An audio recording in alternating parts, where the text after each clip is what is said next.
නමස්කාර වේවා බුදුරුවනට සමදා බුදු හිමි සරණ යමි. නමස්කාර වේවා ධම්මරුවනට සමදා සදකම් සරණ යමි. නමස්කාර වේවා සංඝරුවනට සමදා මහා සංඝ සරණ යමි. නමස්කාර වේවා තුනුරුවනට සමදා තිසරණ සරණ යමි.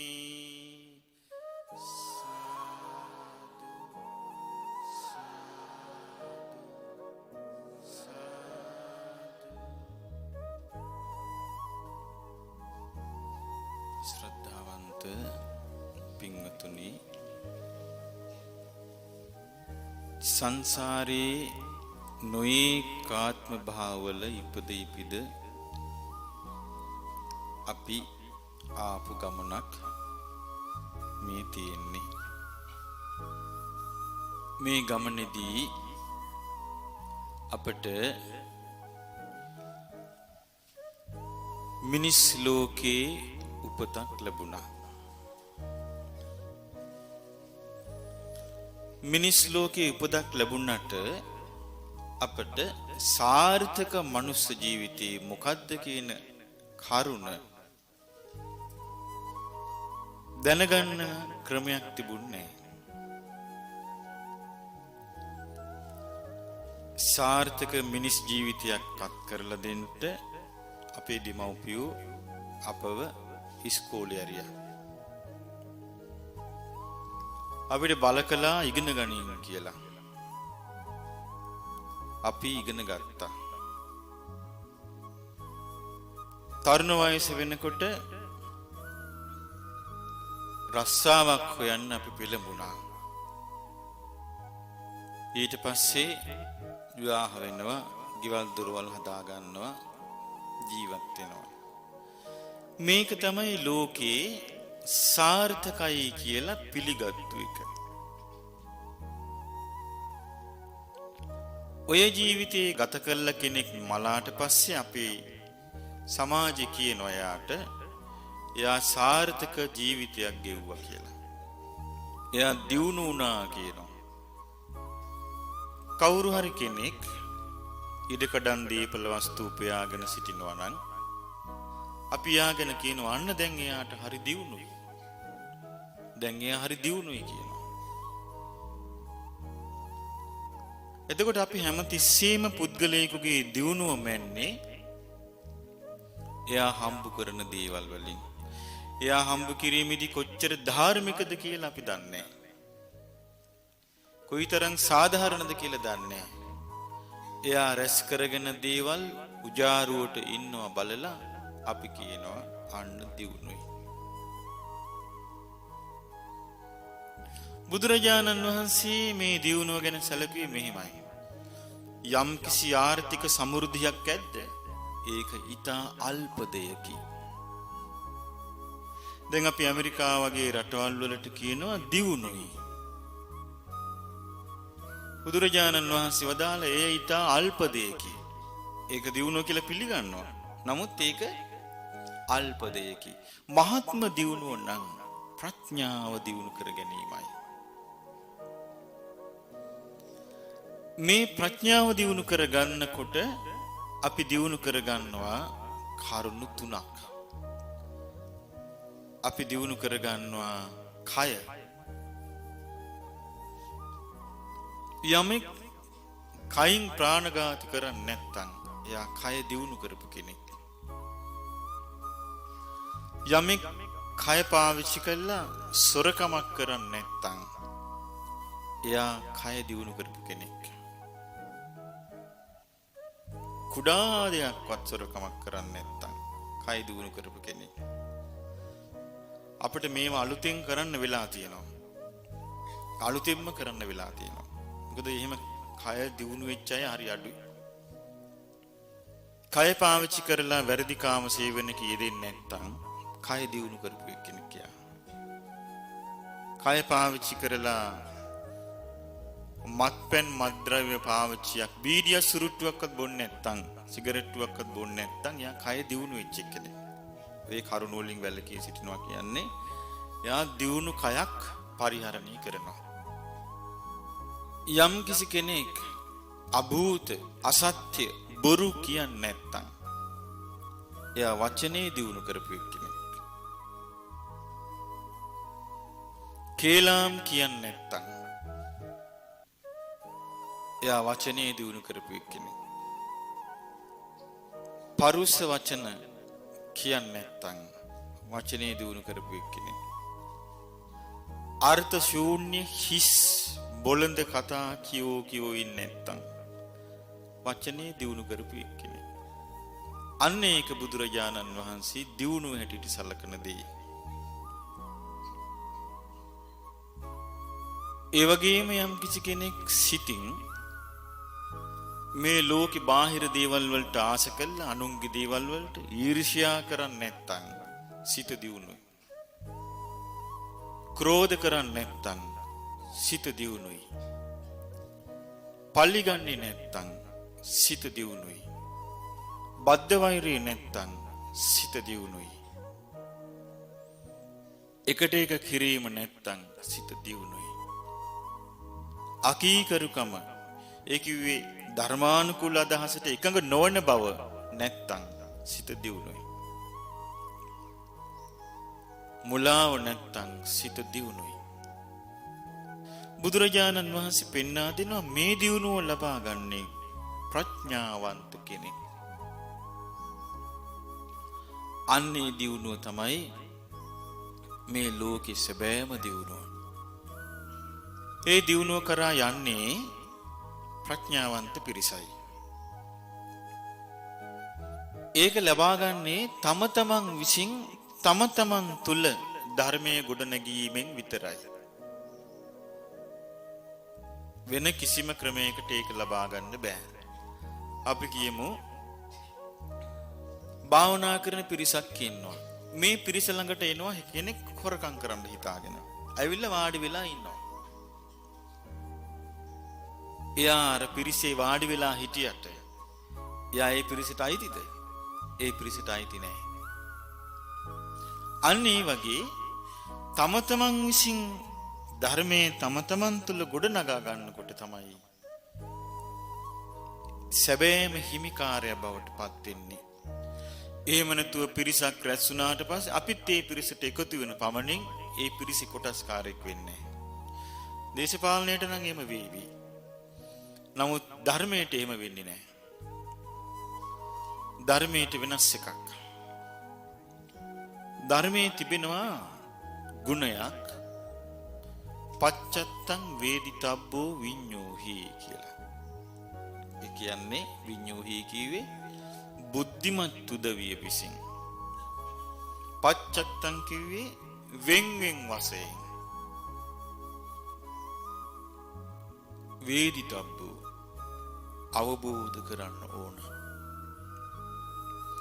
මම ඒකට ඔබට තේරුම් ගන්න උපමාවක් කියන්නම්.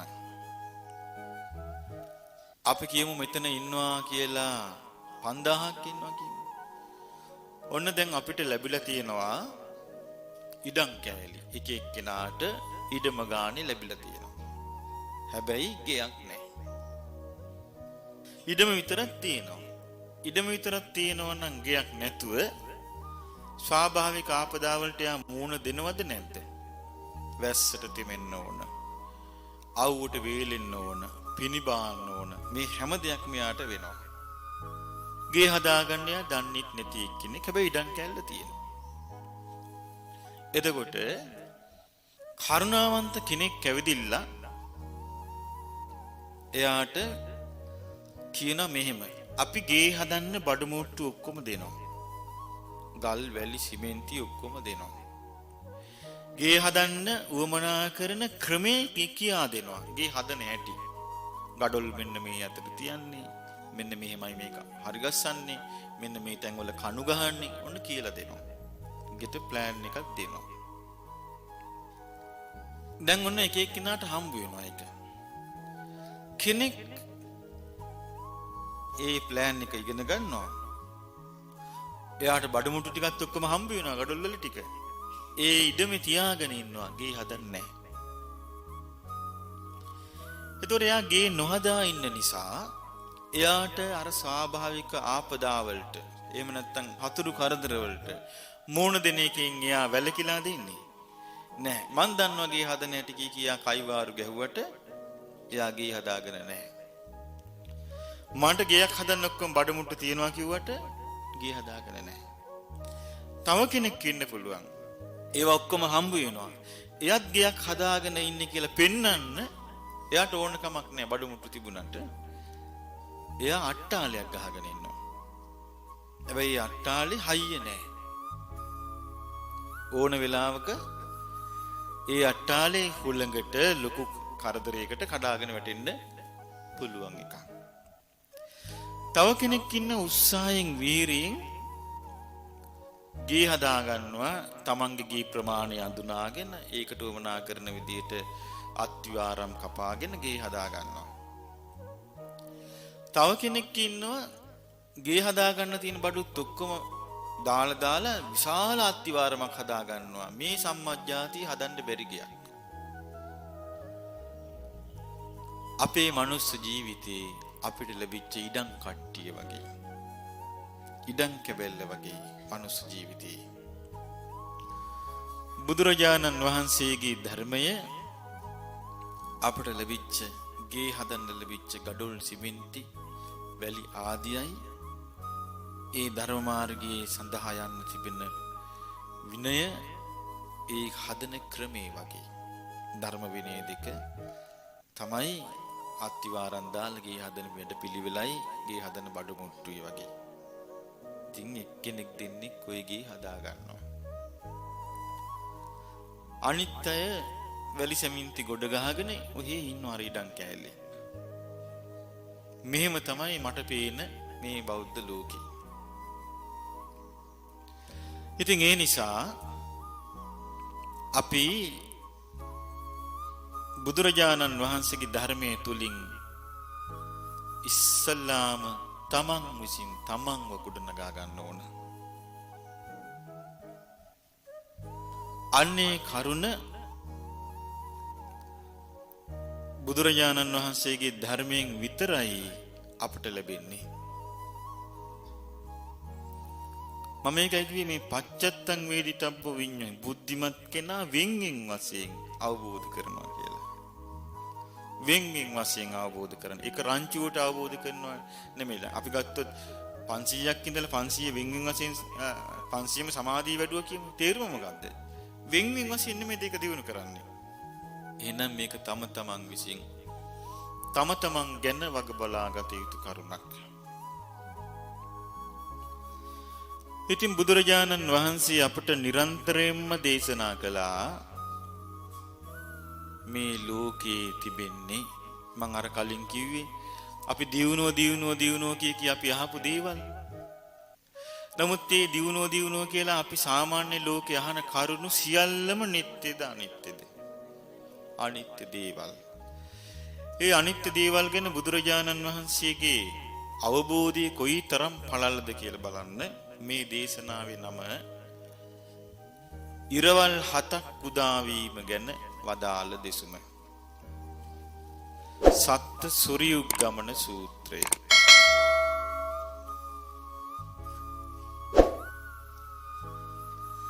මේ දේශනාව බුදුරජාණන් වහන්සේ වදාළේ විශාලා මහනුවර අම්බපාලි වනයේදී. රැස්වුණ භික්ෂු සංඝයාට බුදුරජාණන් වහන්සේ මෙහෙම වදාළා. අනිච්චා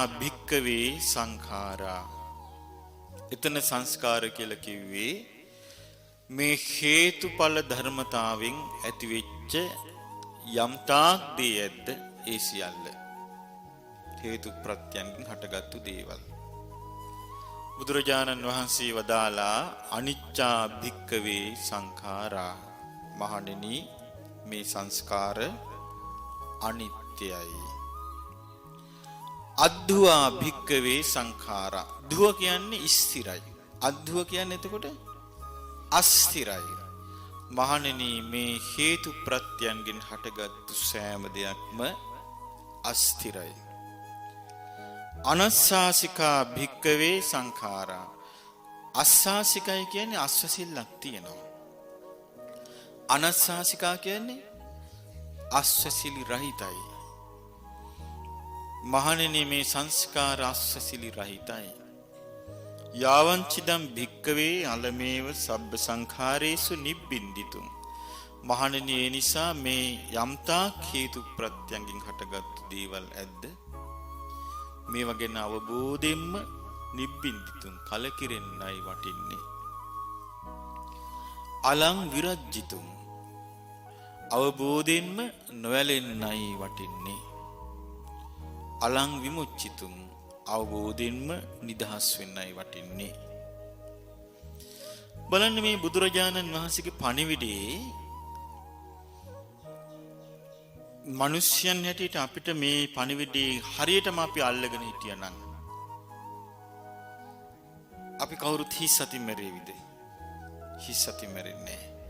මේ පණිවිඩය අල්ලගන්න බැරි වීම නිසා මේ අනිත්‍ය දේවල්ම අපි ගොඩ ගහගෙන අනිත්‍ය දේවල්ම සතුටින් පිළි අරගෙන ඒ තුලම අපේක්ෂා සහිතව ඉඳලා අස්වැසිලි රහිතව මැරිලා යනවා.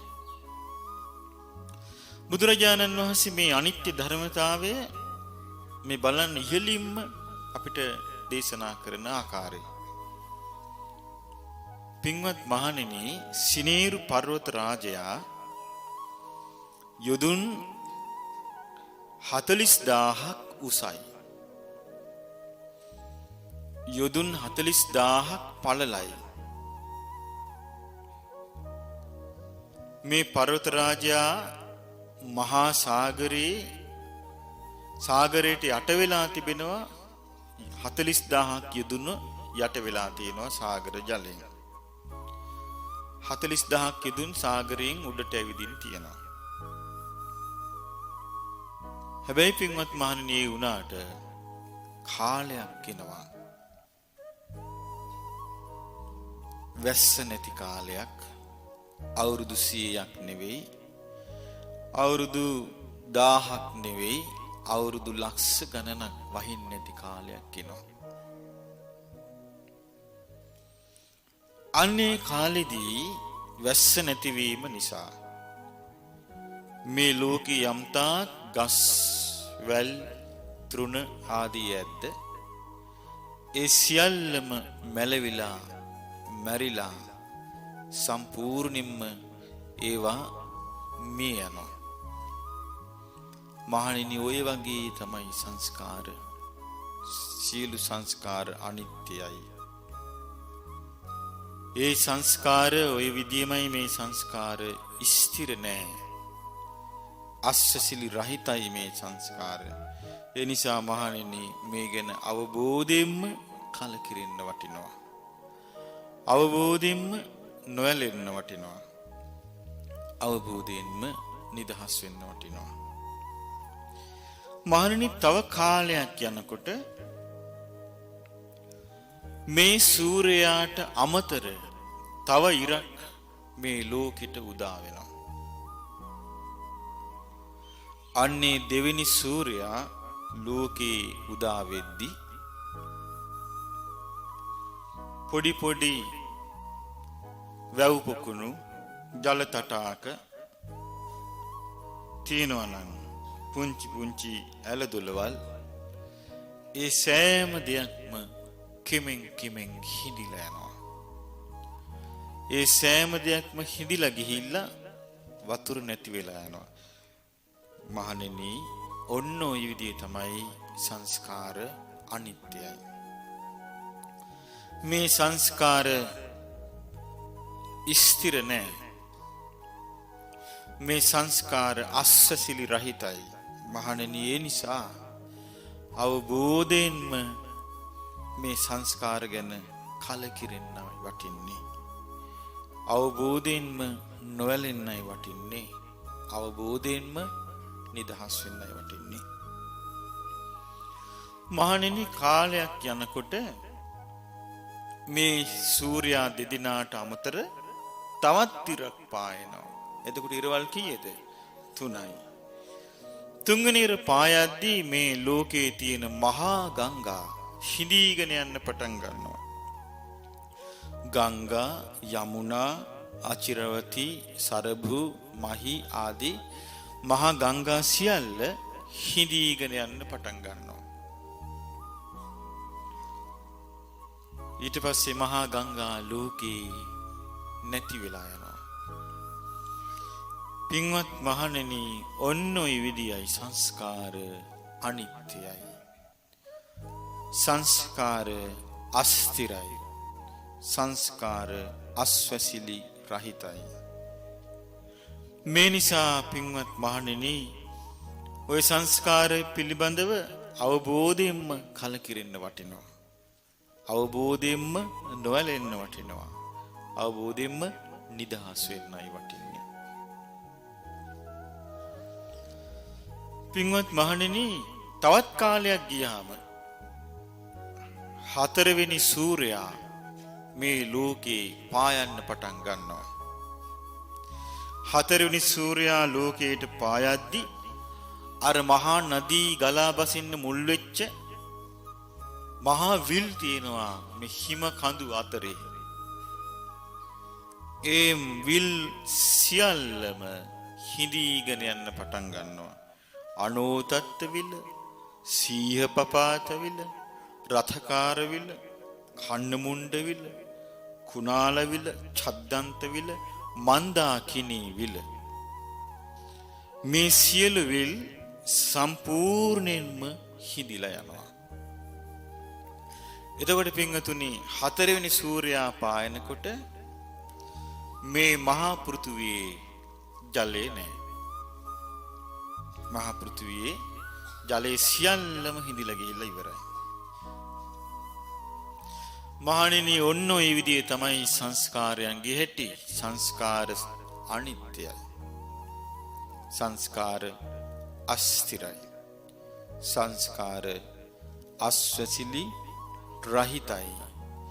මේ නිසා මේ සංස්කාර ගැන අවබෝධයෙන්ම කලකිරෙන්න වටිනවා. අවබෝධයෙන්ම නොවැළෙන්න වටිනවා. අවබෝධයෙන්ම නිදහස් වෙන්න වටිනවා. මහණෙනි, කාලයක් යනකොට මේ සූර්යයා හතරක් දැන් පායලා තියෙන පස්වෙනි සූර්යයා පායනවා. පස්වෙනි සූර්යයා ලෝකයට උදා වෙනකොට මහා සාගරය හිඳෙන්න පටන් ගන්නවා. මහා සාගරයේ කිමෙන් යුදුන් ගණන් හිඳීගෙන යනවා.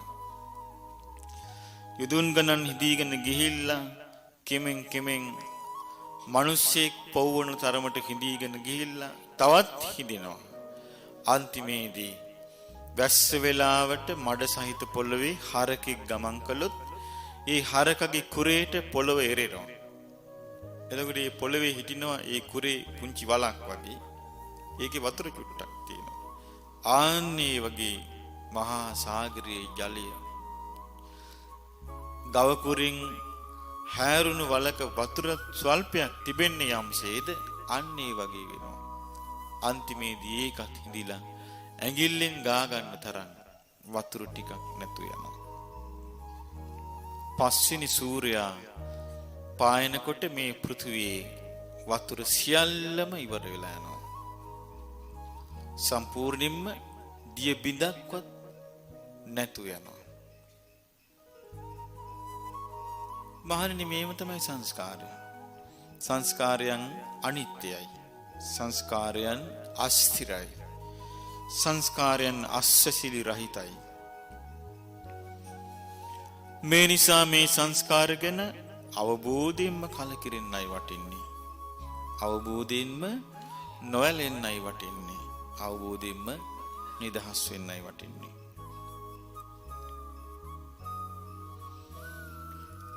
පින්වත් මහණෙනි, තව කාලයක් යනකොට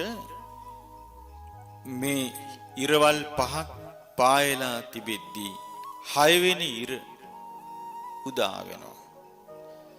6 වෙනි ඉර පායනකොට මේ සිනේරු පර්වත රාජය මහා පෘථුවිය දුන් දමන්න පටන් ගන්නවා. හාත්පසින් දුන් දමන්න පටන් ගන්නවා. යමක් රත් වෙන්න දුන් දමන්නේ යම් ආයුරෙන්ද ඒ වගේ හාත්පසින් දුන් දමන්න පටන් ගන්නවා මේ මහා පෘථුවිය. මහන්නි, ඔය ආකාරයට සංස්කාර අනිත්‍යයි. සංස්කාර අස්තිරයි. සංස්කාර අස්වැසිලි රහිතයි. මේ සංස්කාර ගැන අවබෝධයෙන්ම කලකිරින්නයි වටින්නේ. අවබෝධයෙන්ම නොඇලෙන්නයි වටින්නේ. අවබෝධයෙන්ම නිදහස් වෙන්නයි වටින්නේ. බලන්න මේ එකක් ගානේ බුදුරජාණන් වහන්සේ මේ අනි සංස්කාර අනිත්‍යයි. මේ සංස්කාර අස්තිරයි. මේ සංස්කාර අස්වැසිලි රහිතයි. මේවා කෙරෙහි ඇල්ම අවබෝධයෙන්ම කලකිරෙන්නමයි මේවා ගැන වටින්නේ. අවබෝධයෙන්ම නොඇලෙන්නමයි වටින්නේ. අවබෝධයෙන්ම නිදහස් වෙන්නමයි වටින්නේ කියලා එකක් ගානේ කියා දෙනවා. මහණෙනි, මේ සූර්යයා 6 පායලා තියෙද්දි ආයමත් පායනවා 7 වෙනි සූර්යයා.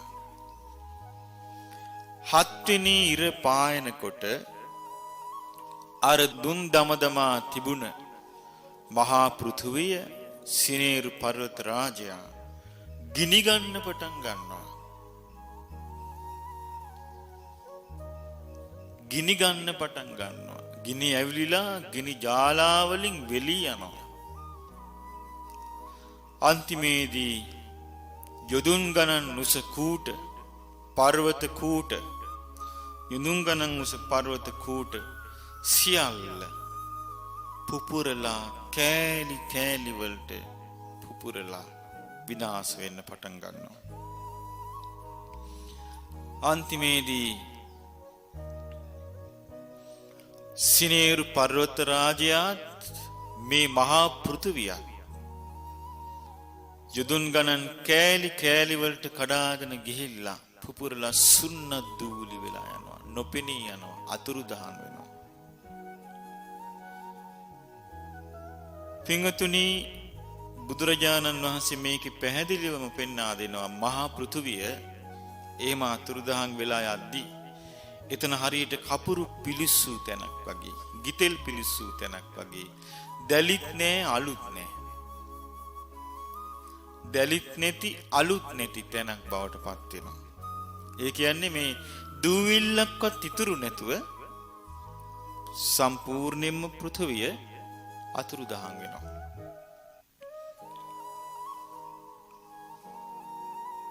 කොයි කාලෙද මේක සිද්ධ වෙන්නේ? මේ මහා භද්‍ර කල්පෙද? මේ මහා භද්‍ර කල්පේ අවසන් වුණාම මෛත්‍රී බුදුරජාණන් වහන්සේ පහළ වෙලා මේ භද්‍ර කල්පේ අවසන් වුණාට පස්සේ ඊට පස්සේ මං හිතන්නේ කල්ප ගණනාවක් බුදුරු ලෝකේ නැහැ. ඒවං අනිච්චා භික්ඛවේ සංඛාර, මේ විදිහට මේ සංස්කාර මහණෙනි අනිත්‍යයි. අද්දුවා භික්ඛවේ සංඛාර, මහණෙනි මේ සංස්කාර අස්තිරයි. අනස්සාසිකා භික්ඛවේ සංඛාරා, මේ සංස්කාර අස්වැසිලි රහිතයි.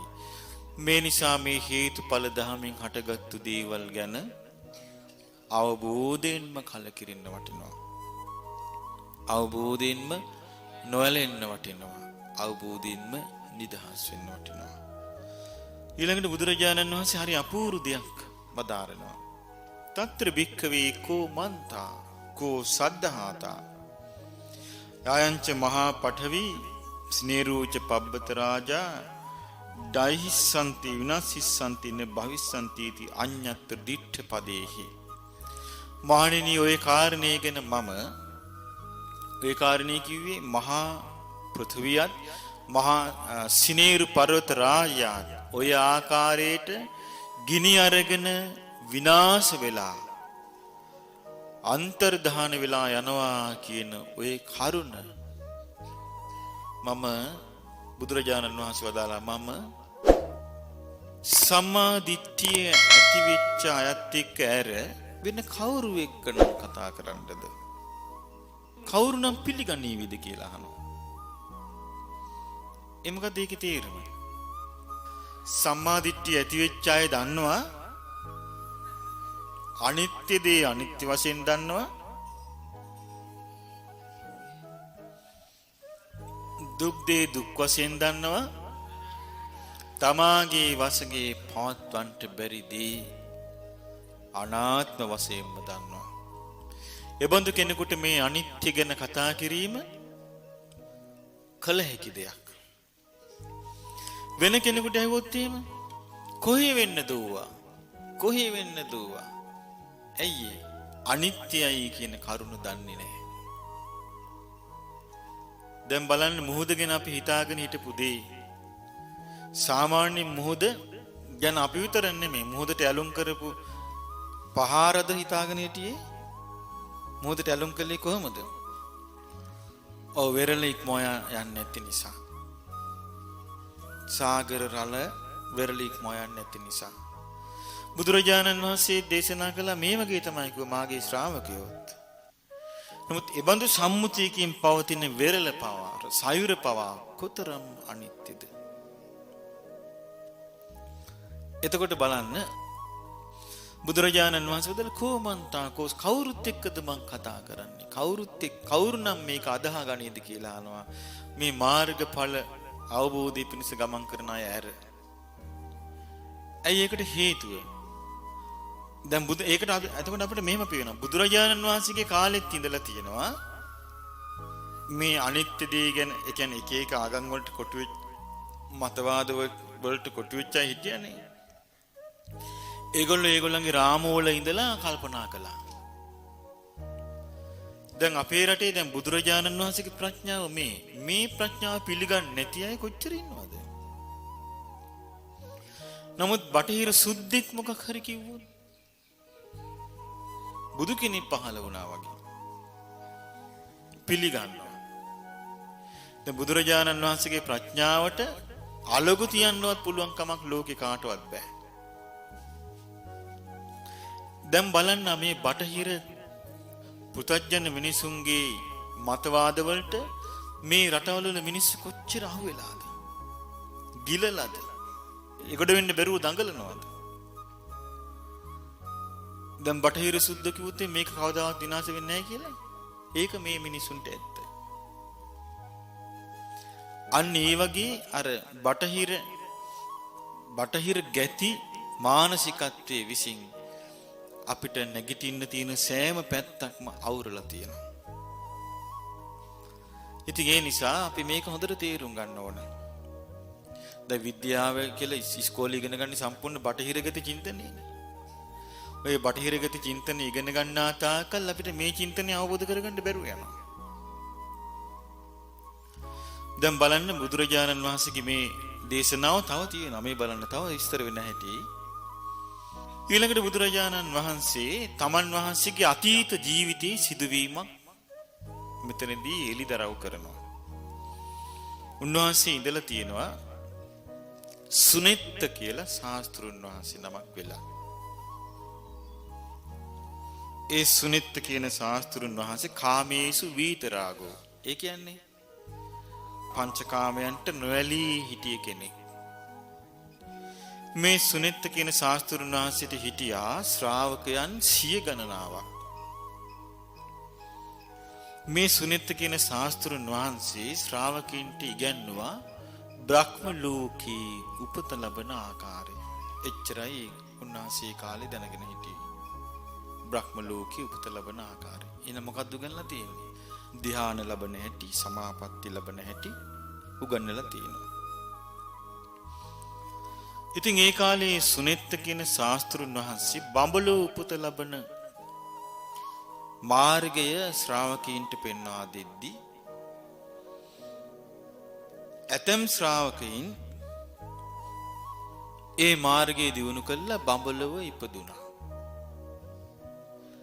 ඒ මාර්ගයේ පැහැදිලි කරලා දෙද්දී ඇතම් ශ්‍රාවකයින් ඒ මාර්ගයේ දියුණු කරගෙන යද්දී බඹලව උපදින්න බැරි වුණා. නමුත් පරිනිම්මිත වසවත්ති දිව්‍ය ලෝකේ ඉපදුනා. ඇතම් ශ්‍රාවකයන් මේ මාර්ගය දියුණු කරගෙන යද්දී නිම්මාන රති දිව්‍ය ලෝකේ ඉපදුනා. ඇතම් ශ්‍රාවකයන් මේ දියුණු කරගෙන යද්දී තුසිත දිව්‍ය ලෝකේ ඉපදුනා. ඇතම් ශ්‍රාවකයන් මේ දියුණු කරගෙන යද්දී යාම දිව්‍ය ලෝකේ ඉපදුනා. ඇතම් ශ්‍රාවකයන් මේ දියුණු කරගෙන යද්දී තාවතින්ස දිව්‍ය ලෝකේ ඉපදුනා. ඇතම් ශ්‍රාවකයන් දියුණු කරගෙන යද්දී චාතුම් මහරජික ලෝකේ ඉපදුනා.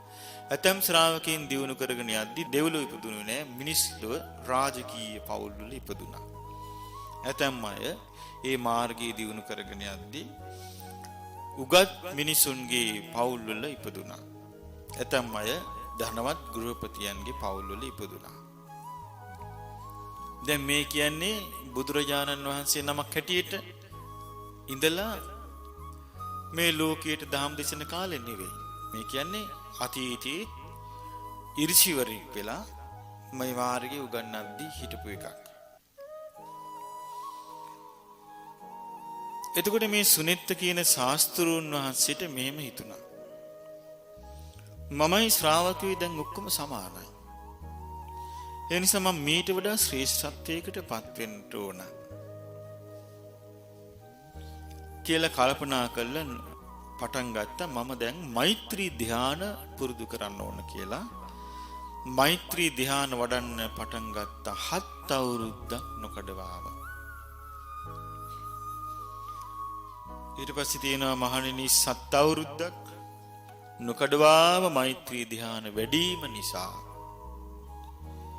මේ සුනීත ශාස්ත්‍රුන් වහන්සේ සංවට්ට කල්ප විවට්ට කල්ප 7 මිනිස් ලෝකෙට ආවේ නැහැ. සංවට්ට කල්ප කියලා කියන්නේ ලෝකේ විනාශ වෙගෙන යන කාලෙට. විවට්ට කල්ප කියලා කියන්නේ ලෝකේ නැවත සකස් වෙගෙන යන කාලෙට. ඒ සංවට්ට කල්පයේදී ලෝකේ විනාශ වෙගෙන යද්දී ආබස්සර ලෝකේ උපදිනවා. ලෝකේ සකස් වෙගෙන යද්දී ශූන්‍ය බ්‍රහ්ම විමානවල උපදිනවා.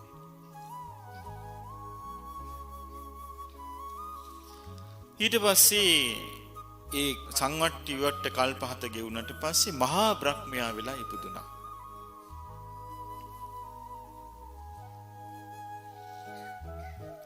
ඒ වගේම 36 වතාවක් සක්‍ර දිව්‍ය රාජයා වෙලා ඉපදුනා. බලන්න එතකොට මේ බෝසතාණන් වහන්සේ දැන් අපි ජාතක කතාවල 550 අහගෙන මේ 550ක් උපන්න කියලානේ කවුරුත් හිතාගෙන ඉන්නේ. මේ බලන්න මේ විස්තරේ. ඊළඟට තියෙනවා මහණෙනි ඊට පස්සේ ශාස්ත්‍රුන් වහන්සේ ඒ විපාක වලින්ම නොඑක් සිය ගණන් වාරයක් සක්විති රජුරු වෙලා ඉපදුනා. ඒ කියන්නේ සිය ගණන් වාරයක් ලැබිලා තියෙනවා මොනවද? දෙතිස් මහා පුරුෂ ලක්ෂණ. දෙතිස් මහා පුරුෂ ලක්ෂණ ඇතුව සිය ගණන් වාරය ඉපදිලා බුද්ධත්වයේ සාක්ෂාත් කළා නැහැ. එහෙනම් පේනව නේද බුද්ධත්වයේ කොයිතරම් අමාරු කොයිතරම් දුර්ලභ අචින්තනීය සිටිය නොහැකි එකක් කියලා. මේවැනි සූත්‍ර ධර්ම නුවණින් කල්පනා නොකිරීම නිසා වෙන්නේ නැති ඔය සමහර බුදුබව පතන්නේ. පාරමී පුරන්න ඕන කිය. මේ සූත්‍රය බලවම පැහැදිලිව පේනවා. නොඑක් සිය ගණන් වාර සක්විති රජුරුව වෙලා. ඒ කියන්නේ දෙතිස් මහා පුරුෂ ලක්ෂණ නැතුව සිය ගණන් වාර ඉපදිලා. නමුත් බුදු වෙලා නැහැ. බුදුරජාණන් වහන්සේ ඊළඟට දේශනා කරනවා මහණෙනි ඒ සුනේත්‍ර කියන ශාස්ත්‍රුන් වහන්සේ මෙතරම් දීර්ඝ කාලයක් මේ විදිහට ගත කළාට සංසාරෙන් නිදහස් වෙන්න බැරුව ගියා. ජාති ජරා මරණ ශෝක වැළපීම් දුක් දුම්නස් සුසුම් හෙලීම් වලින් නිදහස් වෙන්න බැරුව ගියා. දක්කද සංවට්ට විවට්ට කල්ප 7ක් පහලට ඇවිල්ලා නැහැ. ආවස්සර ලෝකින් බ්‍රහ්ම ලෝකෙට, බ්‍රහ්ම ලෝකින් ආවස්සර ලෝකෙට, ආවස්සර ලෝකින් බ්‍රහ්ම ලෝකෙට, බ්‍රහ්ම ලෝකින් ආවස්සර ලෝකෙට. ඊට පස්සේ මහා බ්‍රහ්මයා වෙලා උපන්නා. ඊට පස්සේ 36 වතාවක් සක්‍ර දෙවියන් වෙලා ඉපදිලා. නොඑක් සිය ගණන් වාර චක්‍රවර්ති රජුරු වෙලා ඉපදිලා. දැන් මේකෙන් අපිට මේ අනිත්‍ය බවත් දීර්ඝ බවත් ගැන යම්කිසි ඡායාවක් හිතා ගන්න පුළුවනි. අපි හිතාගෙන ඉන්නේම නෙමෙයි අපි මේ සංසාරේ අපිට තියෙන අවබෝධයක් නැතිකම නිසා අපිට මේක මේ තරම් දීර්ඝ බවක් තේරෙන්නේ. ඉතින් බුදුරජාණන් වහන්සේ වදාළා මහණෙනි නිදහස් වෙන්න බැරුව ගියා. ඒ සුනිත්ත ශාස්ත්‍රූරයාට ජාතිය කිව්වේ ඉපදීමෙන් ජරා මරණයෙන් ශෝක වැළපීම් දුක් දුම්නස් වලින් නිදහස් වෙන්න බැරි වුණා. දෙක අනිත් එක තමයි මේකෙදී දැන් මේ ඉහළම දේ ඉන්නේ බුදුරජාණන් වහන්සේ මේ කතා කරන්නේ. දැන් බලන්න මෙතන කතා කරන්නේ ඉහළම දේවල්. මොකද්ද? මේ සංවට්ට කල්ප වෙනකොට ආබස්සර ලෝක උපදිනවා. විවට්ට කල්ප වෙනකොට බ්‍රහ්ම විමානවල උපදිනවා. මහා බ්‍රහ්ම වෙලා උපදිනවා. ඊළඟට දිව්‍ය සක්‍ර දෙවියෝ වෙලා 36 වතාවක්. නොඑක් සිය ගණන් වර මේ සක්විති රජුරු. මේ කියන්නේ ඉහළම තැන නෙමෙයිද? මේ ඉහළම දේවල් නෙමෙයිද මේ කියන්නේ? එහෙම දේවල් කියලා කියනවා මහණෙනි ජාති ජරා වලින් මිදලා නැහැ. එතකොට අපි මේ බුදුරජාණන් වහන්සේ ඉහළම දේ පෙන්නලා කරන කතාව අපිට තේරුම් යන්න අපිට චුට්ටක් මොළේ ඕන. අපිට මේක තේරුම් ගන්න. ඒ පමණ ඉහළ තත්වයෙන් ඉඳලත් ජාති ජරා මරණ වලින් නිදහස්ුනේ නැත්නම් අපි වගේ අය ගැන කවර කතාවද? අපි මේ මහා ලුකුවට තම තමන් ගැන හිතාගෙන හිටියට මේවා ගැන කවර කතාවද? මේ සිද්ධියත් එක්ක අපි සංසන්දනය කරලා බැලුවොත් මොකද්ද තියෙන්නේ අපිට? අනිත් එක තමයි මේක එක දිගට දැන් මේ එක දිගට කියන්නේ දුගතියක් ගැන කතා කරන්නේ නැතුව සුගතිය විතරක් කතා කරලා කියන්නේ ජාති ජරා මරණ වලින් නිදහසුන්නේ නැහැ කියලා. සාමාන්‍ය සත්‍යය යන්නේ සුගතියේ දුගතියේ ගමන් කර කර යන්නේ. අර ඒක මට මතක නැහැ කතා වස්තුව ප්‍රේත වස්තුවේ තියෙන්නේ. ඒකේ තියෙනවා ප්‍රේතියක් කියනවා. ඒගොල්ලෝ කන කෑම ලිස්ට් එක. පෙරේතියක් කියනවා මේ මිනිස්සු කිව්සුම් ගියාට පස්සේ කිඹුහුම් ගියාට පස්සේ හොටු හූරනෝනේ. ඒව තමයි කියන කවන්නේ. දැන් මිනිස් ලෝකේ බත් මාළු කාපු අය. පෙරේත ලෝක ගියාට පස්සේ. ඊළඟට ගැබ් මල. ඊළඟට අසුචි. ස්ත්‍රීන්ගේ පුරුෂයන්ගේ සිරුරු වලින් පහ වෙන පිළිකුල් දෑ මේව තමයි කනවා කියන්නේ. ඒතර ඉබඳු සසරක් ගැන බුදුරජාණන් වහන්සේ වර්ණනා කරයිද? මේ සසරත් ජාති ජරා මරණ වලින් නිදහසුන්නේ නැහැ කියනවනම් සුගතිය ගැන කියලා. ඊළඟට බුදුරජාණන් වහන්සේ වදාළා "ඇයි මාණෙනි මෙහෙම වුනේ?" කරුණු 4ක් ඒ සුනිත්ත ශාස්ත්‍රූරයාට අවබෝධ කරගන්න බැරුව ගියා. ඒ කරුණු 4 තමයි ආර්ය සීලය,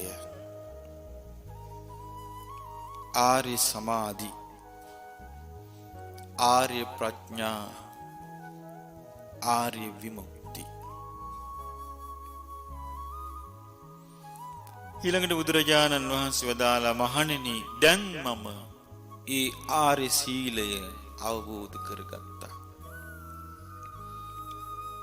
ආර්ය සමාධිය අවබෝධ කරගත්තා. ආර්ය ප්‍රඥාව අවබෝධ කරගත්තා. ආර්ය විමුක්තිය අවබෝධ කරගත්තා. දැන් මට මේ භව තණ්හා සියල්ල නැති වෙලා තියෙන්නේ. භව රැහන් සියල්ල විනාශ වෙලා තියෙන්නේ. ආයෙනම් උපතක් නැහැ." බුදුරජාණන් වහන්සේ දේශනා කළ ගාථාවක් දේශනා කරනවා. සීලං සමාධි පඤ්ඤාච විමුක්තිච අනුත්තරා අනුබුද්ධා ඉමේ ධම්මා ගෝතමේන යසස්සිනා.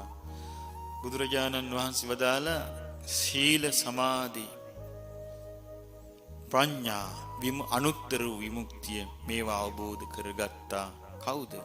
කීර්තිමත් ප්‍රඥා ඇති ගෞතම බුදුරජාණන් වහන්සේ. ඉති බුද්ධෝ අභිඤ්ඤාය ධම්මමක්ඛාසි භික්ඛුනං දුක්ඛසන්ත කරෝ සත්තා චක්ඛුමා පරිනිබ්බුතෝති. ඒ බුදුරජාණන් වහන්සේ මේ ආර්ය සීල, ආර්ය සමාධි, ආර්ය ප්‍රඥා, ආර්ය විමුක්ති අවබෝධ කරගෙන භික්ෂූන් වහන්සේලාට මේ ධර්මයේ කියා දුන්නා. මේ දුක් අවසන් කරපු ශාස්ත්‍රුන් වහන්සේ පිරිනිවන් පානවා. බලන්න මේ දේශනා කොයිතරම් අංග සම්පූර්ණයිද. බුදුරජාණන් වහන්සේගේ ධර්මයේ මෙන්න මේ විදිහට අපිට අංග සම්පූර්ණ දේශනා හැටියට යහන්න ලැබෙන්න ඕන. එතකොට තමයි අපිට බුදුරජාණන් වහන්සේ කවුද? උන්වහන්සේගේ අවබෝධය කුමක්ද? උන්වහන්සේ අපගේ ශාස්ත්‍රුන් වහන්සේ වන්නේ මක් නිසාද? මේ සියල්ල අපට වටහා ගන්න පුළුවන් වෙන්නේ. මේකේ විශේෂත්වය මේකයි. දැන් මේ සූත්‍ර දේශනාව ඇහුවාම ඔබට ඇති වෙන්න ඕනේ ප්‍රශ්නයක්. එකම එක ප්‍රශ්නයක්. වෙන ගොඩක් ප්‍රශ්න ඇති වුණොත් එහෙම පටලෝගෙන තියෙන බව පේනවා. දැන් ඔබට මතකයි මේකේ අනිත්‍ය ගැනයි, ඊරවල් 7ක් පෑයීම ගැනයි, මේ පෘථිවියේ සිනේරු පර්වතයේ විනාශ වීම ගැනයි, සුනීත ශාස්ත්‍රුන් වහන්සේගේ ධ්‍යාන සමාපatti ගැනයි, දියුණු කිරීම ගැනයි, සුගතිය උපත ගැනයි මේවනි විස්තර වුණේ. මේ ඔක්කොමත් එක්ක මේකේ හරය ඔබට ප්‍රශ්නයක් හැටියට එන්න ඕනේ. මම මේ ප්‍රශ්නේ ඔබ තුල නගන්නම්. මොකක්ද මේ ප්‍රශ්නේ? අපි කවදානම් ආර්ය සීලය ඇති කරගන්නටද? අපි ආර්ය සීලය ආර්ය සමාධිය කවදාද ඇති කරගන්නේ? ආර්ය ප්‍රඥාව කවදාද ඇති කරගන්නේ? ආර්ය විමුක්තිය කවදාද ඇති කරගන්නේ කියන අදහස විතරක් මෙතනින් අහුණා නම් ඔබට මේ සූත්‍රය තේරිලා තියෙනවා. ඒ අදහස ආවෙන්නේ නැතුව වෙන දේවල් අහුණා නම් තේරිලා නැහැ. මම මේ සූත්‍රයක් කියුවට පස්සේ ඒකේ අර්ථය ගන්න හැටි මේ කිව්වේ ඔබට. ඉතින් ඒ නිසා මේ ආර්ය සීල, ආර්ය සමාධි, ආර්ය ප්‍රඥා, ආර්ය විමුක්ති අවබෝධ කරගන්නා තුරු අපටත් ඉපදීමෙන්, ජරා මරණයෙන්, ශෝක වැළපීම්, දුක් දුම්නස් සුසුම් හිලින් වලින් නිදහස් වෙන්න විදියක් නැහැ. කෙලවරක් නැති සංසාර ගමනේ අපට යන්න සිද්ධ වෙනවා. මේක අවබෝධ වෙච්ච නැති අය අර සුනාමි සිදුවීම දිහා බලලා කියනවා. මගෙන් සමහරව විලානවා, ස්වාමීනි අපිට මේ වගේ මිනි ගොඩවල් ගහනවා දකින්න කරපු පව මොකක්ද? හිතේ තියෙන හැමතිස්සෙම සුන්දර දේවල් දෙක සංසාරේ යන්න. වෙයිද එහෙමයි? එහෙම වෙයි. ඒක තේරුම මොකද්ද? සංසාරය ගැන, සංසාරය කියන්නේ මොකද්ද කියලා අවබෝධයක් නැහැ. අපි කරපු මංක පව නෙමෙයි, ඕක තමයි සංසාරේ. ඔය මිනිස් ලෝකෙදී ඔහොම නම් දැන් අපි හිතා ගන්න ඕනේ මොකද්ද? අනිත් ලෝකවල කොහොමද? අර പ്രേත වස්තුව මම දැන් ඉදිරි සිංහලට පරිවර්තනය කරන්න හිතාගෙන ඉන්නවා. ඒ පෙරේතයන් කන කෑම බීම ගැන දැක්කහම මේ උපත කියන එක අන්තයටම පිළිකුල් වෙලා යනවා. මෙවැනි සංසාරිකද අපි මේ දිගින් දිගට යන්නේ කියලා. මෙවැනි ජරාවකද මේ සංසාරේ යන්න තියෙන්නේ කියලා. එච්චර පිළිකුල් වෙනවා. ඒ වගේම ලොකු උනන්දුවක් ඇති වෙනවා, අනේ අපිට ඉක්මනට මේ ධර්ම මාර්ගෙ ගිහිල්ලා සෝවාන්වත් වෙන්න ඕන, නැත්තම් ඉතින් මේ ගුරුට වැටෙන්න ඉඩ තියෙනවා කියලා. ආනේ පණිවිඩේ තමයි මේ ධර්මයෙන් ගන්න තියෙන්නේ. සමහර කෙනා අනේ මේ සුනාමි වල සිදුවීම දිහා බලලා අනේ කවදාවත් ආයෙ නම් මෙවැනි විපතක් උපනුපන් ආත්මික සිද්ධ වෙන්න එපා. ලැබෙයිද? නෑ. යන්න තිබෙන්නේ ඒවට මෝන දිදීමයි. යන්න තියෙන ඒවට මෝන දිදීමයි. ජරා මරණ ශෝක වැළපීම් දුක් දුම්නස් සුසුම්ගලීන් වලින් තොර උපතක් ගැන බුදුරජාණන් වහන්සේ දන්නවා නම් ඒකාන්තයෙන් උන්වහන්සේක අපට කියා දෙනවා. අපි පැහැදිලිව දන්නවා යන්න තියෙන ගමනේ කොයිතරම් භයානකද කියන්නේ. ඒකයි බුදුරජාණන් වහන්සේ වදාළේ මහණෙනි ප්‍රමාද වීම කියලා කියන්නේ අන්තිම භයානක දෙයක් කියලා.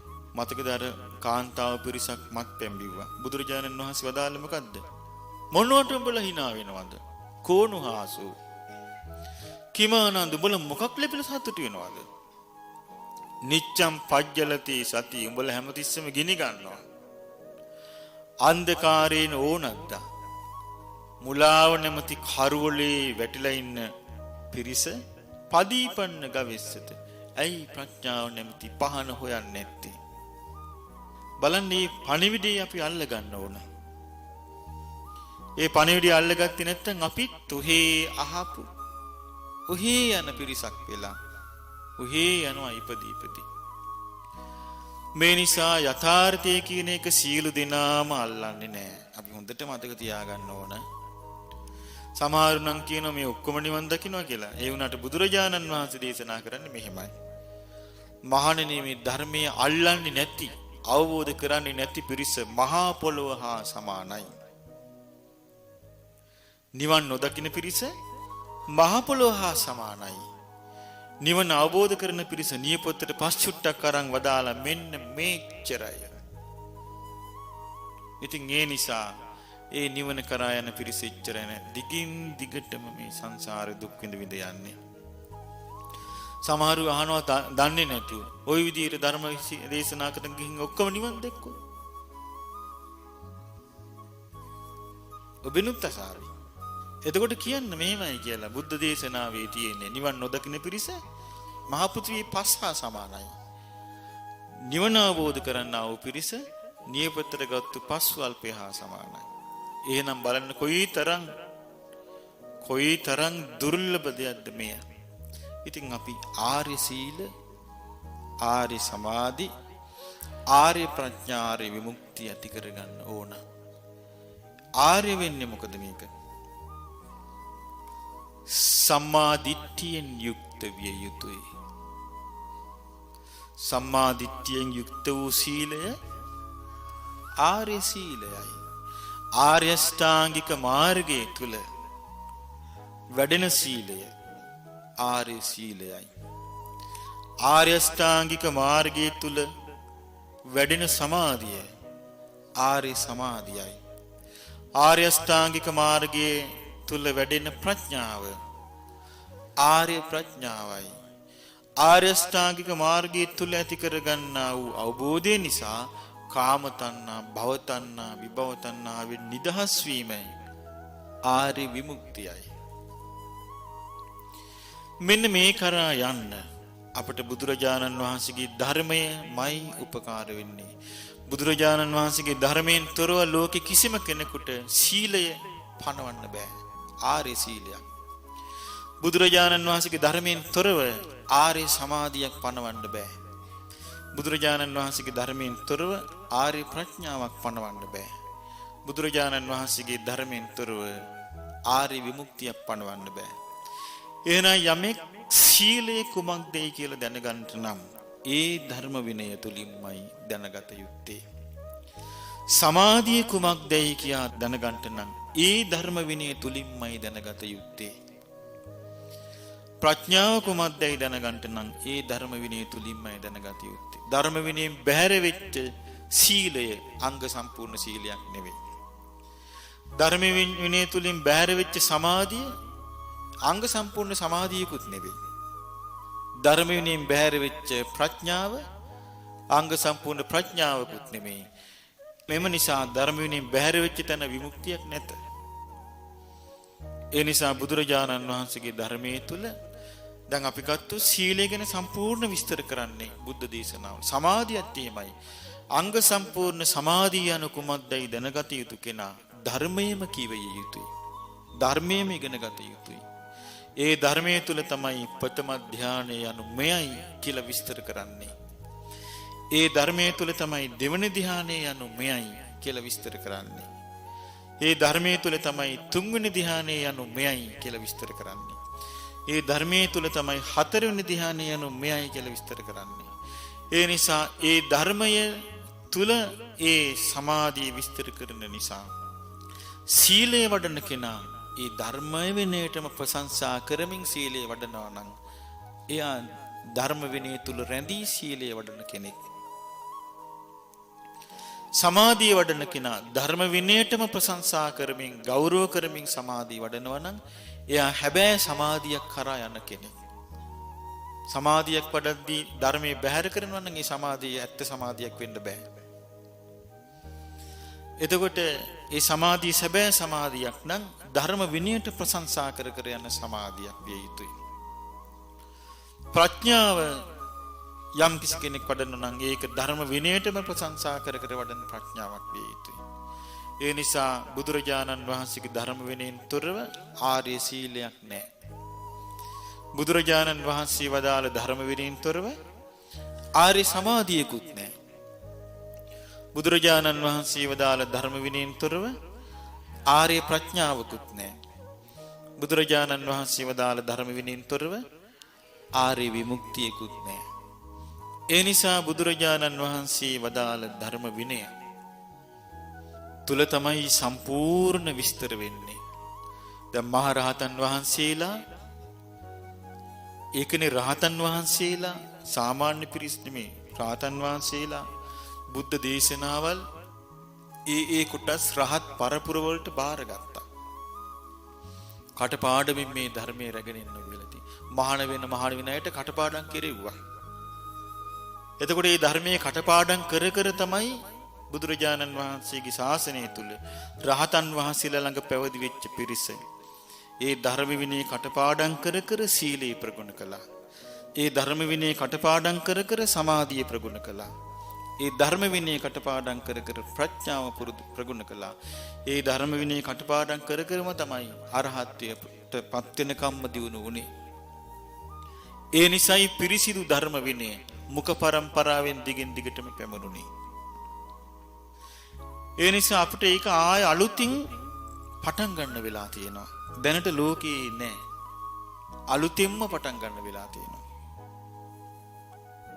ඉතින් ඒ නිසා අපිට පැහැදිලිව පේනවා මේ ධර්ම මාර්ගයේදී හැබැයි එකයි ඉලක්කේ. මොකද්ද? චතුරාර්ය සත්‍ය ධර්මය අවබෝධ කර ගැනීම. මේ යන ගමනේදී අපි දන්නවා අපිට ඉස්සෙල්ලාම උවමනා කරන්නේ ශ්‍රද්ධාව. ශ්‍රද්ධාව මොකද්ද? සද්ධාති තථාගතස්ස බෝධින්. අපි මේ එක එක්කිනාගේ අවබෝධය ගැන පහදින්න නෙමෙයි මේ ශාසනයට ඇතුළු වෙන්නේ. කාගේ අවබෝධය ගැන පහදින්නද? බුදුරජාණන් වහන්සේගේ අවබෝධය ගැන පැහැදීමටයි. බුදුරජාණන් වහන්සේ විස්තර කරනවා සද්ධාති තථාගතස්ස බෝධින්. තථාගතයන් වහන්සේගේ අවබෝධය ගැන පහදින්න ඕන. පැහැදිලා ඒක අදහා ගන්නවා අරහං. බුදුරජාණන් වහන්සේ රාග දේශ මොහ නැති කෙනෙක්. සම්මා සම්බුද්ධ චතුරාර්ය සත්‍ය ධර්මය ගුරුපදේශ රහිතව අවබෝධ කරපු කෙනෙක්. විද්‍යාචරණ සම්පන්න. ඒ අවබෝධයට අනුවම ජීවිතේ පවත්වා වදාළ කෙනෙක්. සුගත සුන්දර නිවන මඟ වන ආර්ය මාර්ගයේ ආර්ය අෂ්ටාංගික මාර්ගයේ අනුගමනය කළ නිවන සාක්ෂාත් කරපු කෙනෙක්. ලෝකවිදු සකල විද ලෝකයන් ගැන පරිපූර්ණ අවබෝධයකින් යුක්තව ඉඳලා ලෝකයෙන් නිදහස් වෙච්ච කෙනෙක්. අනුත්තර පුරුෂ ධම්මසාරති. දමනය කළ නොහැකි අය දමනය කිරීමෙහි අනුත්තර වූ උත්තමයන් වහන්සේ. සත්තා දේව මනුස්සානං. දෙවියන්ගේත් මිනිසුන්ගේත් ශාස්ත්‍රූන් වහන්සේ. බුද්ධ අවබෝධ කොට වදාළ උතුම් ධර්මය අන් අයට අවබෝධ කරවීම පිණිස මහා කරුණාවෙන් දේශනා කරපු කෙනෙක්.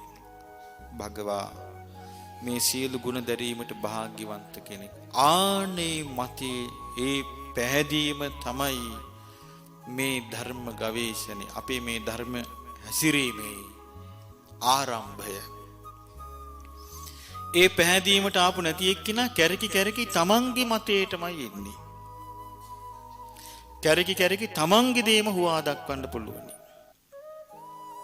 තමන්ගේ දේම හුවා දක්වන්න පුළුවනි. නමුත් මේ ශ්‍රද්ධාවට පැමිණිච්ච එක්කෙනා එහෙම නැහැ. ශ්‍රද්ධාවට පැමිණිච්ච එක්කෙනා තමන්ගේ දේ නෙමෙයි බලන්නේ. තමන්ගේ දේ ඕනෑම වෙලාවක අතෑරලා ධර්මයේ පිළිගන්නවා. අන්න ඒක තමයි අවබෝධයෙන්ම ශ්‍රද්ධාවට පැමිණිච්ච කෙනාව තේරුම් ගන්න තිබෙන ක්‍රමය. මොකද බුදුරජාණන් වහන්සේ අපිට බොහෝම පැහැදිලිව දේශනා කළා. අපිට දේශනා කළා තියෙනවා සප්ත අපරිහානීය ධර්ම දේශනා කළා තියෙනවා. අපිට දේශනා කළා තියෙනවා ඒ වගේම කරුණු හතරක් ගැන අපිට ඊමොසිමස බලන්න කියලා. කොහොමද? සමහර විට ලෝකයේ ප්‍රසිද්ධ කෙනෙක් කියන්න පුළුවන් මෙයයි ධර්මය, මෙයයි විනය, මෙයයි ශාස්ත්‍රීය ශාසනය කියලා. බුදුරජාණන් වහන්සේ වදාලා ඒකට කියන්නේ සතර මහා ප්‍රදේශ. පිළිගන්නත් එපා, ප්‍රතික්ෂේප කරන්නත් එපා. ධර්මයට විනයට දාලා බලන්න. ධර්මයට විනයට දාලා බලනකොට ධර්මයේ විනයලා ගැලපෙන්නේ නැත්තම්, ධර්මයේ විනයලා ඒ බසින් නැත්තම් ඒ බැහැර කරන්න කියනවා. මේ ධර්මයේ නෙවෙයි, මේ විනය නෙවෙයි, මේ ශාස්ත්‍රීය ශාසනය නෙවෙයි. ඊළඟට සංඝ පිරිසක් සම්මත කරනවා මෙයයි ධර්මයේ, මෙයයි විනය, මෙයයි ශාස්ත්‍රීය ශාසනය කියලා. පිළිගන්නත් එපා, ප්‍රතික්ෂේප කරන්නත් එපා. ධර්මයේ විනයට ගලපා බලන්න. ධර්මයේ හිලා සසඳන්න, විනයලා බහ බලන්න. ධර්මයේ හිලා සසඳනකට සසඳෙන්නේ නැත්තම්, විනයලා බලනකට බැහැන්නේ නැත්තම් ඒක ආතාරින්න කියනවා. මේ ස්වාමින් වහන්සේලාට මේ වැරදි ලෙස අල්ලගත්තු එකක්.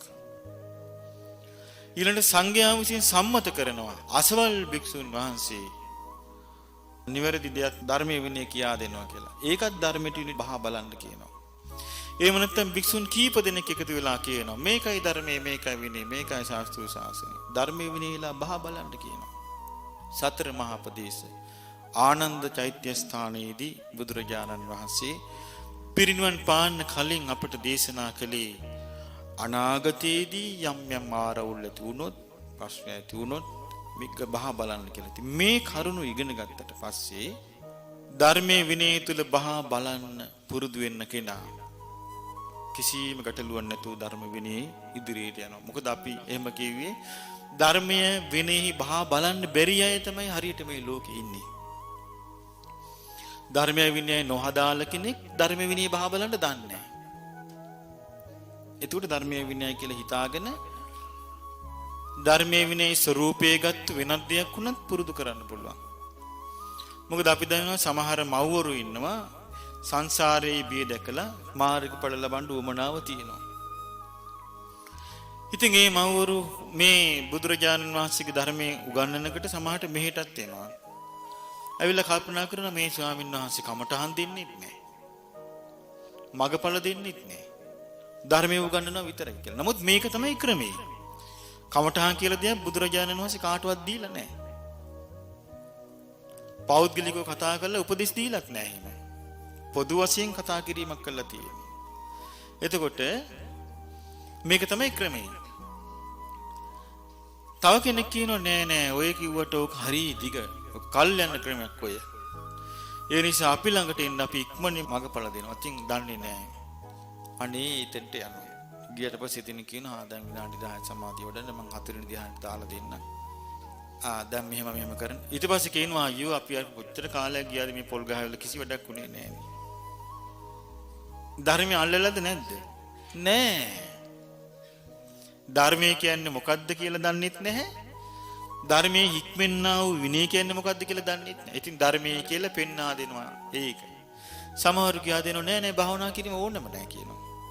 භාවනා කිරීම ඕනෙම නැහැ කියනවා. සෝත කියන්නේ කන, ආපන්න කියන්නේ කන්ට වැටෙනවා. එතකොට ඕගොල්ලෝ අහගෙන ඉන්න අපි කියන්න මගපල නිකම්ම ඔබ ලබයි. එතනට යනවා සමහරු. කියලා කල්පනා හරි. මේ සද්ධර්මය කියලා කියන්නේ මේ බුදුරජාණන් වහන්සේ වදාළ ධර්ම නෙමෙයි හතක්. ධර්ම හතක්. සයන් අල්තයන්. ඔන්න පටලව ගන්නවා. ඊට පස්සේ ඒක ගිලිනවා. දැන් මේ ඔක්කොම සිද්ධ වෙන්නේ මොකද? තමන් ධර්මය නොදැනීමමයි. තමන් ධර්මය නොහදාරා සිටීමමයි. ඒ නිසාමයි මේ වගේ දේවල් සිද්ධ වෙන්නේ. ධර්මයේ දන්න කෙනාට එහෙම වෙන්නේ නැහැ. ඕනෑම පරිසරයක ඕනෑම අවස්ථාවක ඕනෑම දෙයක් මැද්දෙන් එයා හැමතිස්සෙම ප්‍රශංසා කරන්නේ ධර්මයමයි. මොකද හේතුව මේ අපි මේ රහතන් වහන්සේලාගේ දේශනා අපි මේ හොඳට මේවා අදාරන්න රහතන් වහන්සේලා කවදාවත් තමන්ව හුවා දැක්ුවේ නැහැ. මේක මගේ අත්දැකීම, මේක මගේ අවබෝධය කීකේ හුවා දැක්කලා නැහැ. රහතන් වහන්සේලා හැමතිස්සෙම බුදුරජාණන් වහන්සේගේ ධර්මයටමයි ප්‍රශංසා කරන්නේ. සෝතාපන්න වෙච්ච අය ගැන විස්තර තියෙනවා මේවා. බුදුරජාණන් වහන්සේගේ ධර්මයටමයි ප්‍රශංසා කරන්නේ. ඒ නිසා මේ මාර්ගයේ ගමන් කරන පිරිස ඔන්න අඳුන ගන්න පුළුවන් තැනක්. මොකක්ද? එයා මේ මාර්ගයේ ගමන් කිරීමෙන් තමන්ගේ ප්‍රධානත්වයක්, තමන්ගේ නායකත්වයක්, තමන්ගේ අවබෝධයේ අනිත්‍යයට දීමක් කරන්නේ. එයා මොකද්ද කරන්නේ? ධර්මයේම කියා දෙනවා. බුදුරජාණන් වහන්සේ මේ විදිහට දේශනා කළා, මේ විදිහට දේශනා කළා, මේ විදිහට දේශනා කළා කියලා ධර්මයේම කියා දෙනවා. ඉතින් ඒක අපිට හොඳ ලස්සනට මේ සූත්‍ර දේශනා කියවද්දී ඊටාම පැහැදිලිව අපිට දකින්න ලැබෙනවා. ඒ නිසා අපිට උමනේ අන්න ඒ වගේ ශ්‍රද්ධාවක්. සමහරු හිතාගෙන ඉන්න බුදුරජාණන් වහන්සේගේ ධර්මය කියන්නේ බුද්ධ ශාසනය කියලා කියන්නේ මේ ගොඩනැගිලි මහා පිංකම් කියලා. ඉතින් ඒව හදලා එයා සන්තෝෂ වෙනවා. මම දැන් ශාසනය වෙනුවෙන් සෑහෙන්න කළා කියනවා. ශාසනය වෙනුවෙන් යා කරපු දෙයක් නෑ. සමහරු සීලේ සම්පූර්ණ කරගන්නවා. හිතලා කල්පනා කරන දැන් ඉතින් හරි මගේ. මම ශාසනයෙන් ප්‍රයෝජනයක් මදි. මේක මේ වගේ එකක්. බුදුරජාණන් වහන්සේගේ ශාසනය ගහක් වගේ. ගහක තියෙනවා කොළ දලු මල්, අතුපතර, පොතු, එළය, අරටුව. බුදුරජාණන් වහන්සේගේ ශාසනය හැටියට තිබෙන්නේ මොකද්ද? අරටුව, අරහත් ඵල විමුක්තිය, ආර්ය විමුක්තිය. එතකොට මේ අරටුව කරා යනකම්ම කෙනෙක් සෑහීමකටපත් නොවි අවබෝධයෙන්ම මේ ධර්ම මාර්ගයේ යන්න ඕන. සෑහීමකටපත් නොවි. අන්නේ විදිහට මේ ධර්ම මාර්ගයේ ගමන් කිරීම තුළ මොකද සමහරු ඉන්නවා සමාධියක් වැඩෙන්නේ නැහැ. සමාධියක් වැඩෙන්නේ නැති එක්කෙනා පසුබට වෙනවා. ඒ කෙනා දන්නේ නැහැ ධර්මයේ හැසිරීමේදී එකේ තම තමන් තුළ තිබෙන කුසලතාවල වෙනස්කම් තිබෙන බව. දැන් මේ ධර්මය අවබෝධ කරගන්න කොටස් දෙකක් පෙන්නනවා. ඉක්මනට සමාධිය වැඩෙන පිරිස එක කොටසක්. සමාධිය වැඩෙන්නේ නැති පිරිස එක කොටසක්. සමාධිය වැඩෙන පිරිසට කියනවා සැප ප්‍රතිපදාවේ ගමන් කරන පිරිස. සමාධිය වැඩෙන්නේ නැති පිරිසට කියනවා දුක් ප්‍රතිපදාවේ ගමන් කරන පිරිස. සමාධිය වැඩෙන එක්කිනාට නීවරණ ධර්ම සංසිඳන නිසා යාගේ ප්‍රතිපදාව සැපයි. හැබැයි මේ සැප වූ ප්‍රතිපදාව තුලත් අවබෝධයේ එක කොටසක් ඉන්නවා වේගවත්ව අවබෝධ කරනවා, තව කොටසක් ඉන්නවා හිමීට අවබෝධ කරනවා. ඒ කියන්නේ දැන් සමාධිය හොඳට දියුණු කළා හිට එයා පටිච්ච සමුප්පාදි පංච උපාදාන ස්කන්ධය ආයතන 6 ආදී යෝනිසෝ මනසිකාරේ නුවණින් විමසීමස බලද්දී එයාට ඉක්මනින් මේවයි යථා තත්ත්වය අවබෝධ වෙනවා සමාධිය තුලින්.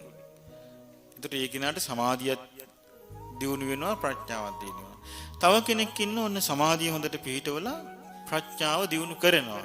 නමුත් විදර්ශනා වඩද්දි එයාට ආයමත් වැඩෙන්නේ සමතෙමයි. විදර්ශනා අවබෝධයට වඩා සමාධියමයි යාට වැඩෙන්නේ. ඒ කියන්නේ අවබෝධය යාට හිමෙන් වෙන්නේ. එතකොට සමාධිය වැඩෙන අය අතර කොටස් දෙකක් ඉන්නවා, වේගවත් අවබෝධ කරන සහ හිමීට අවබෝධ කරන. දුක්ඛ ප්‍රතිපදාවෙත් කොටස් දෙකක් ඉන්නවා. ප්‍රතිපදා දුකසේ වේගවත් අවබෝධ කරන, ප්‍රතිපදාව දුකසේ හිමිහිට අවබෝධ කරන. දුක්ඛ ප්‍රතිපදාව තියෙන අය කරුණු පහක් පුරුදු කරන්න ඕන කියනවා. සමාධිය ඇති උන්නේ නැහැ කියලා.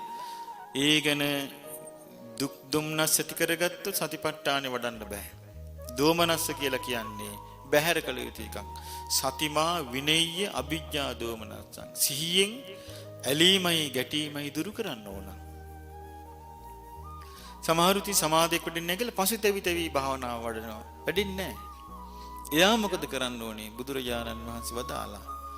එයා බලන්න ඕනේ කයේ ඇත්ත. කයේ ඇත්ත බලනවා කියන්නේ මොකද්ද? අසුබේ.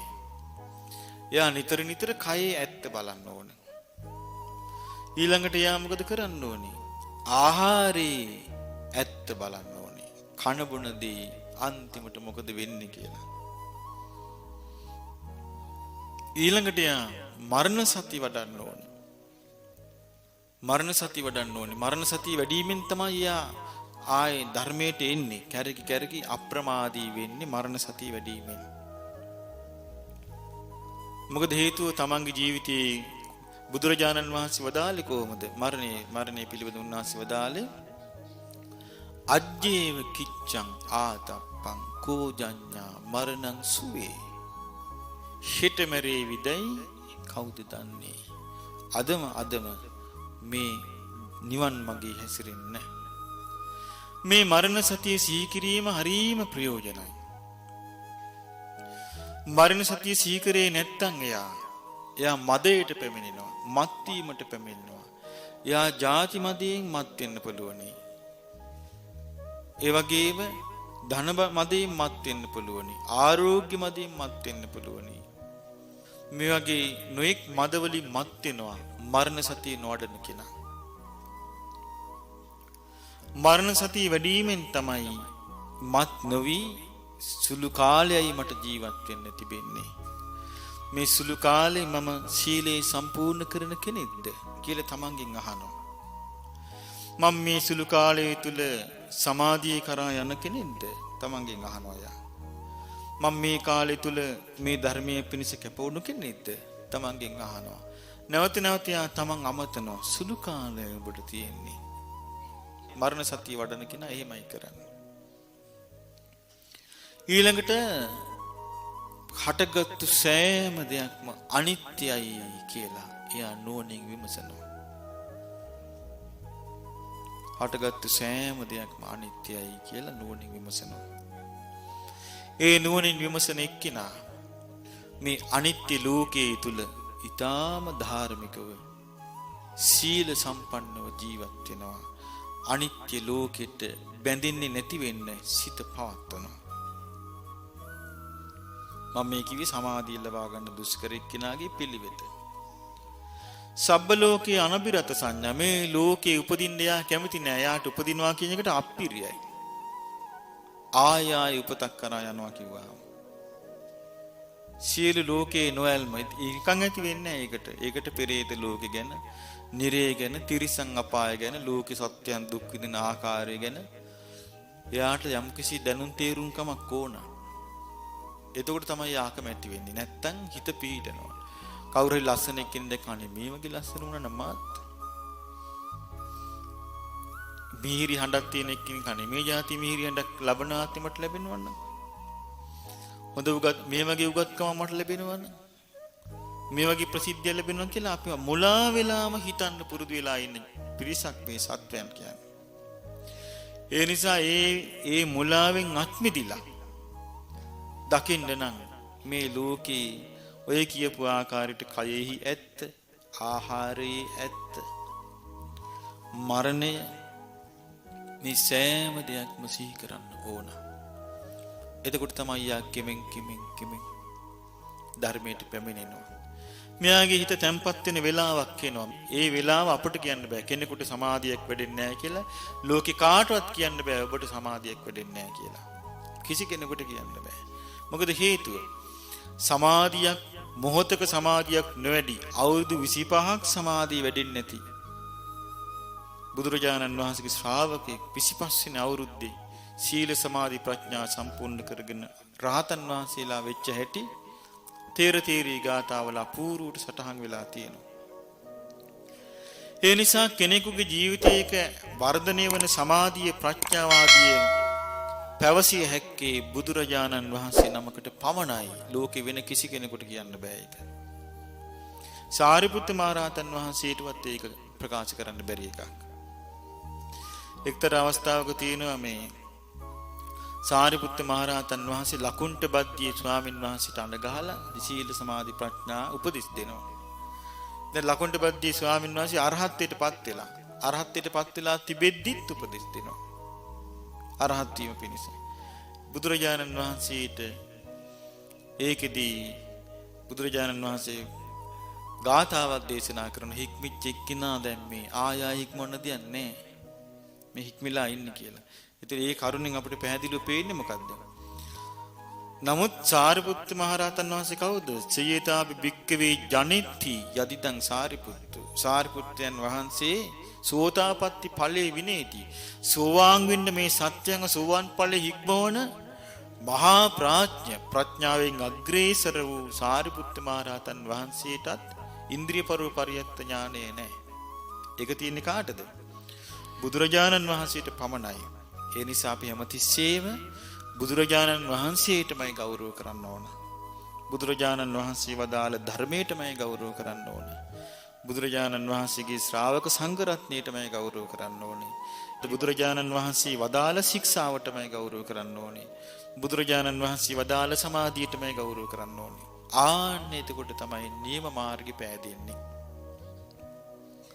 ඉතින් ඒ නිසා ඉබඳු ආකාරයේ අවබෝධයක්, ඉබඳු ආකාරයේ දැනීමක්, ඉබඳු ආකාරයේ ඥානයක් අපි වහවහ ඇති කරගන්න ඕන. තමන්ගේ යහපත සලකනු කැමති කෙනා. මිනිස් ලෝකේ හිටපු අය දන්නවනේ මේ කරදර වලට වැටෙලා නැති වෙන හැටි. අපේ රටේ මේ සිදුවෙච්ච සුනාමි කේද වාචකයත් එක්ක අපිට බොහෝ දේවල් හිතන්න ඉතුරු වෙලා තියෙනවා. හැබැයි ඒවා හිතන්න පුළුවන් කෙනාට විතරයි. අනිත් අයට ඒක තේරෙන්නේ නැහැ. මේකෙන් අපි විශේෂයෙන්ම අවබෝධ කරගත යුත්තේ මේ මනුස්ස ජීවිතය කොයිතරම් කෙටිද, කොයිතරම් ඉක්මනින් නැති වෙලා යනවද. ඉතින් ඒ නිසා අපි මේ ලැබිච්ච මනුස්ස ජීවිතයේ දිවත් ඉක්මනින් සම්මා දිට්ඨිය ඇති කරගෙන ආර්ය සීල, ආර්ය සමාධි, ආර්ය ප්‍රඥා, ආර්ය විමුක්ති කරා පිය නගන්නට උතුම් ශ්‍රී සද්ධර්මය අපි මාර්ගෝපදේශකයන් වහන්සේ හැටියට බුදුරජාණන් වහන්සේගේ උතුම් ශ්‍රී සද්ධර්මයේ පෙරමුණෙහි තබාගෙන අපිත් මේ ගෞතම බුද්ධ ශාසනයේදීම චතුරාර්ය සත්‍ය ධර්මයේ අවබෝධ කරගන්නවා කියන අදහසට